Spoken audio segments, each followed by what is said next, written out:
I can't believe I'm gonna say this, but there is a novel worse than 50 Shades of Grey, and it's 50 Shades Darker. Yes, once again, you can thank me, and you're welcome for finishing 50 Shades Darker so that I can give you a plot summary. I don't know how I physically got through this book because it wasn't even a book. Let's get started. When we last left off, Christian Grey beat the crap out of his submissive/girlfriend Anastasia Steele. She did the only smart thing she's ever done in the entire book and left him. But we all know this couldn't last, so flash forward 5 days later, we have the start of 50 Shades Darker. Anna misses Christian so much that she's only eaten a cup of yogurt since the day she left him. She's depressed and she spends her time staring at brick walls, and a typical day is, and I quote, work, cry, sleep. So she dated a guy for a week and she broke up with him, and now she's too incapacitated about the whole ordeal she can't even feed herself. Meanwhile, Anastasia has just started her adult life working for a guy named Jack at a Seattle publishing company. Anyway, the plot of this book picks up when we begin another of our obnoxious email correspondence between Anna and Christian, where they try so hard to be witty and they fail so miserably. In this first email, Christian offers to take Anna to her friend Jacob, Jose's art show. She complies because she misses him terribly and because she needs a ride. Meanwhile, Anna's new boss is attracted to her because, surprise, everyone thinks Anastasia is attractive, although she possesses many qualities to the contrary. Anna suspects that his creepiness has to do with her friend Kate's plum dress that she wears all the time.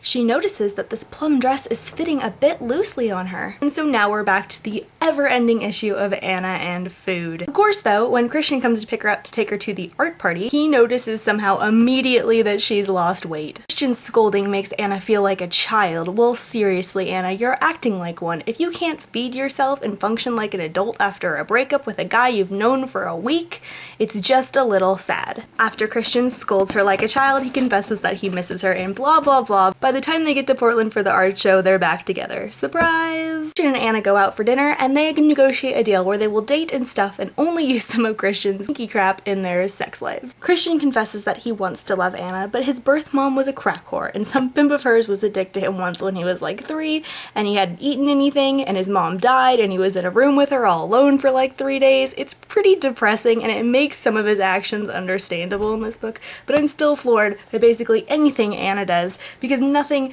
in her life makes even the most amount of sense where she would be okay with anything that Christian does to her. The next day after work, Anna's leaving her building and some creepy ass girl confronts her and asks, "What is it that you have that I don't have?" And Anna's like, I don't know you. I can't answer this girl's question. The answer is nothing. There is nothing that Anna has that this girl does not have because Anna has the personality of a butter knife. Really shouldn't care about this, but the way the plot's going, it's so obvious that this is like an ex-girlfriend or ex-submissive that's super jealous and psycho. In the next example in our case of Christian being a crazy boyfriend stalker, he buys the company that Anna works for so that he can keep a better eye on her, although he says it's for like investment issues.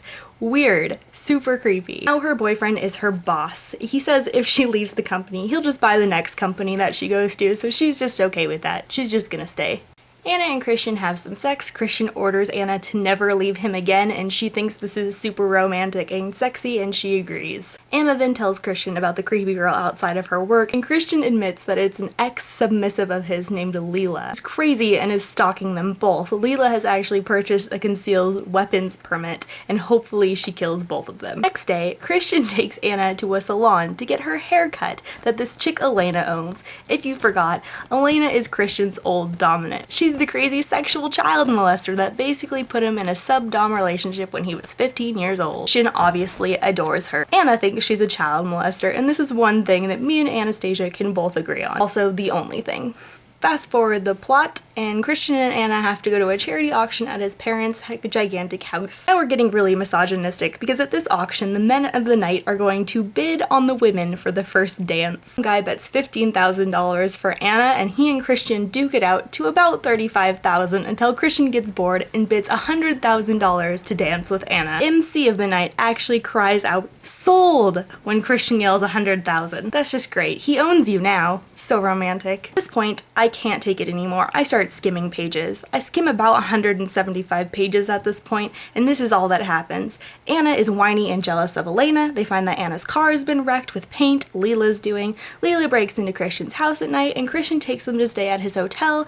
Anna has a pregnancy scare that's just a scare. Christian lets Anna touch all his weird spots on his chest that he never lets anyone touch because he has issues. Christian buys Anna a brand new car. They have sex on his boat, and I'm so bored at this point, I'm hoping Christian dies so Anna will starve herself to death. Anna goes out to get lunch for her boss. When she gets back, Christian emails her and asks her why she went out. So basically he's watching her, or he's having people watch her. I get that some stalker ex-girlfriend is out to get you, but if you can't walk down to the deli by yourself in the middle of the day in busy Seattle, there's some problems and issues going on. Anna, of course, just apologizes.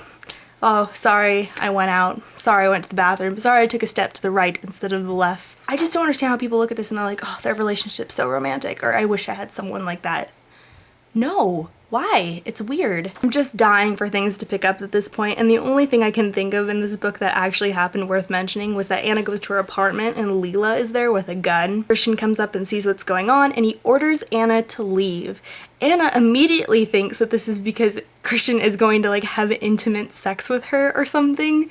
She has a gun, though. Way to draw weird conclusions from that. Anna goes to get a drink while Christian handles the situation, aka a girl in her apartment with a gun. You think you'd just call the police. Turns out that her and Christian are both terrible people because she assumes weird things and Christian gets angry at her for going to have a drink with a friend. Each chapter ends like a terrible bad fan fiction where there's a ridiculous cliffhanger that's completely unnecessary to the already bare plot. At the end of the cliffhangers, they just end up having sex. And then, after one of these sexual encounters, the plot really builds up when Christian asks Anna to marry him.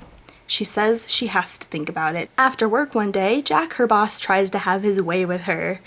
He's been drinking on the job and he won't take no for an answer, but Anna uses her self-defense and runs out of the building. But guess what? Anna hasn't eaten all day. At this point, it's like 5 p.m. And so with the mixture of the adrenaline and someone trying to have his way with her and the no food in her body, she collapses in front of the building. And Christian's there waiting and he's like, what happened? And blah, blah, blah. Next thing was another, Jack gets fired. Blah, who cares? Christian's on a business trip and on his way back to Seattle, his helicopter goes down and he survives and he walks back or hitches rides back to Seattle, but he doesn't have a phone and he doesn't think to like stop and call anyone and say, oh, my phone, my helicopter is down, I'm fine though.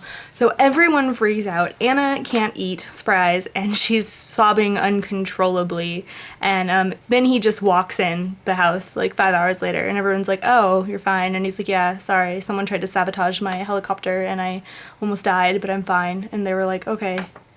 And everyone just kind of lets it go. And Anna's like, I thought I lost you. Of course I'll marry you because if I'd lost you, I would have regretted never saying yes. So then the book ends when it's Christian's birthday and they're at his parents' house and Elena shows up and she's like, you can't make him happy, Anna, blah, blah, blah. And Christian walks in and he's like, shut up.